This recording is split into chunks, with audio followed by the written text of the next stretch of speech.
this question contains one of my favorite all-time Matt Taibbi article lines. One of your articles, you described the, roughly speaking, woke movement. It was really an article about cancer culture around that letter that was sent out by intellectuals. You described the woke movement and cancel culture as making the junior anti-sex league look like Led Zeppelin. You also pointed out that the reason the 60s counterculture was so successful was that its vision and its artistic output was so appealing. How do you think such an, I think, objectively unappealing movement was able to supplant that version of the left? And is there a way out of this hell that doesn't go through the right? I think that is the source.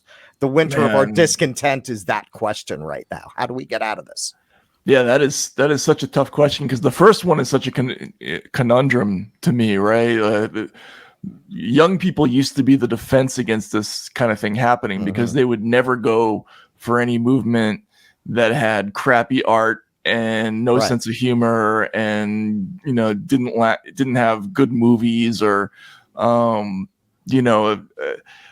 sense of fun somewhere. But there is one kind of appeal to youth that does work, unfortunately, and it's the one where you empower young people to have power over their parents and over older authority figures by sort of giving them collective authority to denounce and to control, and I think that's what they've done in this recent incarnation. They've replaced the Wayne's World version of youth that a lot of us grew up with, which was just kind of fun. We all got high and didn't worry about growing up until we absolutely had to, with this other version of growing up, which is deathly serious and miserable and concerned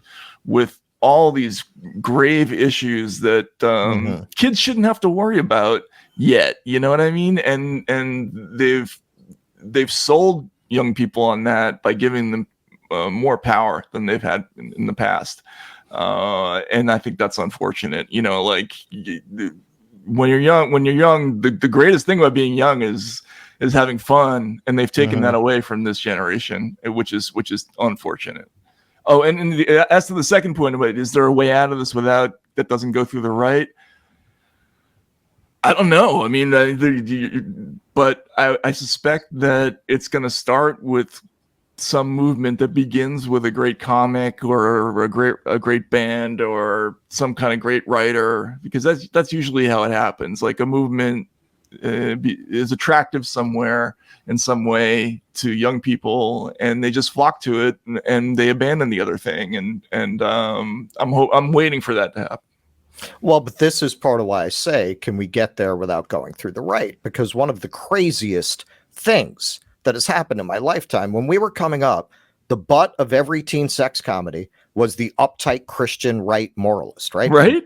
From Porky's on down, right? All of these movies, that was the butt of the joke. Animal House, Greg Marmalade. Animal House, right. Yeah. We've actually made the right funny. You were one of the few who covered What Is a Woman? We covered it too. Right. He stole Michael Moore's act. He was funny. It was funny. The right was never able to be funny because the left wasn't uptight enough to make the object of a joke like that. Right. Babylon Bee, I saw that they did a sketch a few weeks ago in the same vein where there's a spelling bee and the word is woman, and the kid goes, "Can you define it?" And everyone freezes. That was funny. That was a funny gag. I was like, this is like classic Saturday Night Live. It was, and look, I don't agree with him about everything. I hate that I have to say that. But look, fair enough. But I preface with that as well. But the way he did that was classic satire. He let the subjects do it to themselves. He asked the question and just sat back and let them tear themselves apart on camera. And there's no answer for that. Like it's not a camera trick.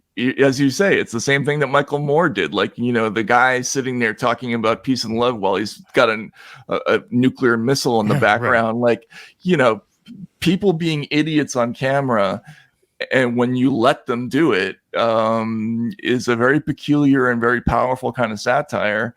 And I would never in my life have dreamed that it would come from the right in any meaningful way, because I always identified the right with having no sense of humor. Like, that was right a crucial part of my understanding of the world for most of my life. And so to see that happening is disconcerting. And makes me wonder. I just think that we're just changing the definitions of things. Like, maybe what we're calling the right now is just, used to be the left. I don't know. I mean, it's hard to say. I mean, in certain ways, yeah. I mean, that anti-establishment punk rock quality. I mean, in 2016, I mean, the Trump team, it was a comedy team. I mean, Roger Stone, Steve Bannon, Milo Yiannopoulos, even a guy like Alex Jones is funny. I mean, he is funny. He is funny. Yeah, exactly. He's nuts, but he's funny. Yeah, he is. I mean, on the Democrat side, what? John Podesta, Neera Tanden, Hillary Clinton herself, Tim Kaine. I mean, there's nothing funny about any of them. There's nothing interesting about it. There's nothing unpredictable about any of them, right? Yeah. Whereas the Trump team was nothing if not unpredictable. No, Trump was. I mean, he had moments that were like laugh out loud funny. I mean, the whole thing where Jeb Bush saying, my mother is the strongest woman in the world. She should be running. Like, come on, that's like straight out of the Poconos. Like, that he would have gotten an encore for that. And the reason that worked, though, again, is because the current political establishment is so unlikable, right, that they're just easy targets. I mean, frankly, Trump could have done it better. He was a little bit undisciplined in some of the other dumb shit that he was saying. But yeah, for the most part, it was like a hot knife through butter with all those idiots on the Republican side, and then the Hillary is just totally hopeless on that front. Yeah, indeed. Well, I think this is what a lot of people didn't understand about him. It was a Rodney Dangerfield slobs versus snobs movie, and America has always loved that movie. Right? They have, exactly. He did a whole bit. I remember. You got to salute. After a while, you're saluting all these times, and your arm gets very tired. He was at the West Point graduation, and he had to salute each of the graduates. Can I do one salute for all 600 of them? Do I have to do 600 salutes? Yeah. Last night, he was doing a thing very in very Trumpian form. Yeah, you see, you got the guy. He's competing in the transathlete. He picks up with one hand. He picks up the weight. Whoa, that's it. He wins right away. It's like Andrew Dice Clay, right? Yeah, exactly. Yeah, absolutely. Absolutely like Andrew Dice Clay. Yeah. Oh, yeah. Please clap.